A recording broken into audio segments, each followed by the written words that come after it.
Scheduler Dawn Quavers referred to Jews as Nazis, described the Holocaust as a holo-hoax and called white people parasites. It comes as Jewish employees at the corporation say it is a grim and frightening time to work there. Joining us now is Silverman, Director of Investigations and Enforcement at the Campaign Against Antisemitism, and former BBC producer John Mair.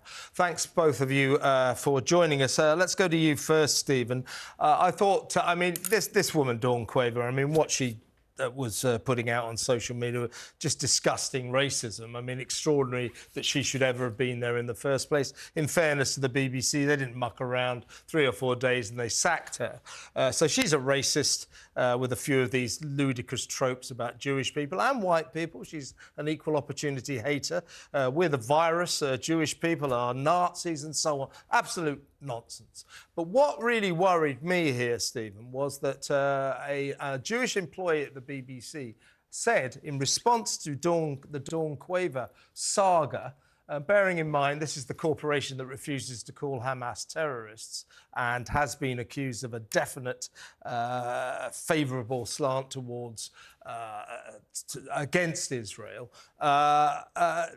This employee said that this is a grim and frightening time to work at the BBC. That's extraordinary, isn't it? It is extraordinary, and it comes on the back of British Jews having long been made to feel uncomfortable by their perception of bias in the BBC's coverage of matters relating to Israel.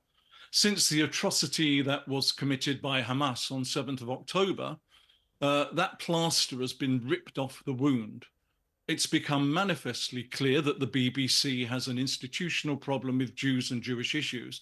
And, if you go back to last November, Danny Cohen, who is a former director of BBC Television, made the statement that the BBC was institutionally anti-Semitic. Now, the problem is manifesting itself in 3 separate ways.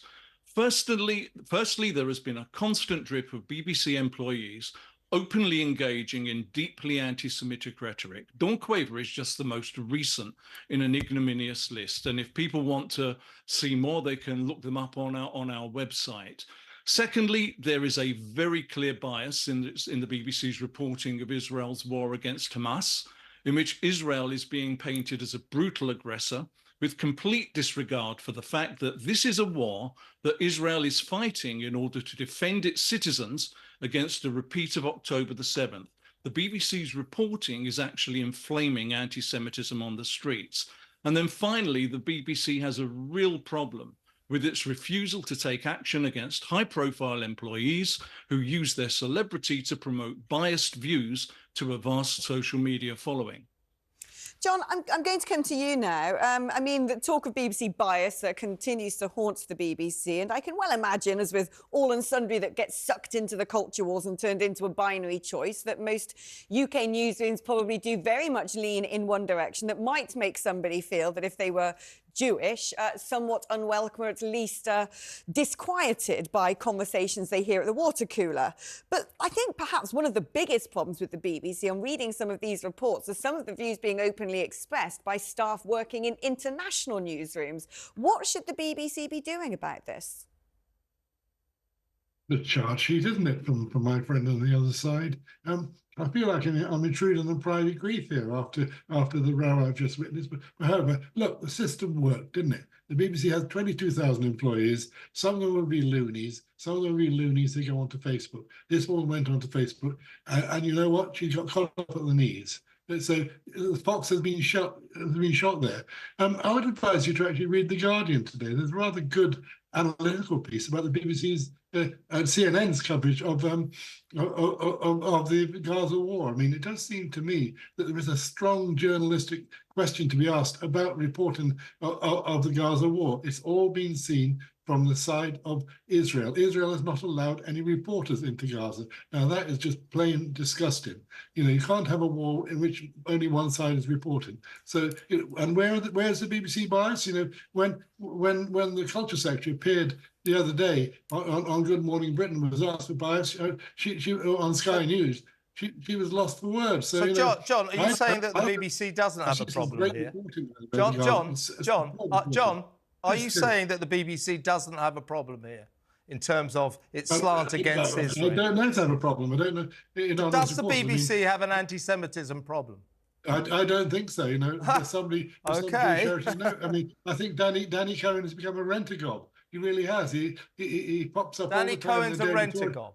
The former head of the BBC One, a Jewish man. He's a rent-a-gob. He is a rent-a-gob. You're going to stand by that? You're going to call him a rent-a-gob? I am, yes. Really? Really? In what way is he a rent-a-gob? Look, as far as I can see from the reporting of the Gaza war, it's been straight down the line. And I've seen some. All right, John, thank you. Let's go back to you, Stephen. This is just outrageous nonsense. Yeah, isn't it? I agree.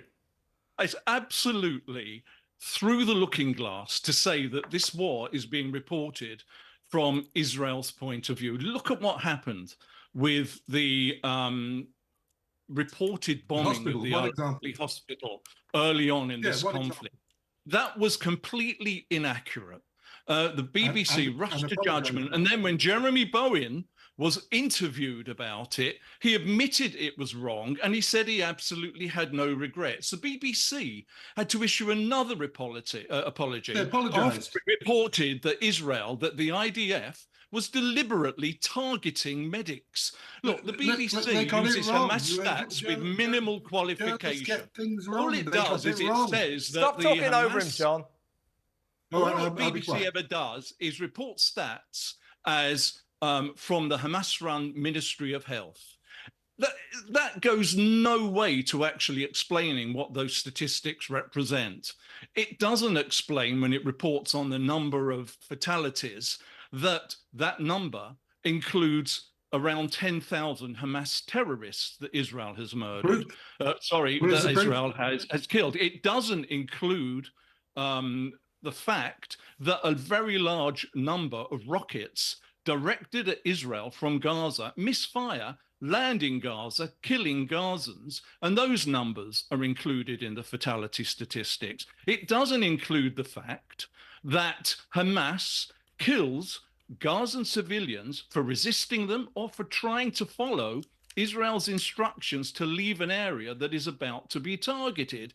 The BBC just takes Hamas's position on these things without qualifying it properly, and it paints Israel as an aggressor in a war in which Israel is trying to defend itself against a genocidal level of anti-Semitism that has not been seen since the Second World War. Stephen and John, thank you very much. We're going to have to move on. Thank you, John. Thank you to Stephen.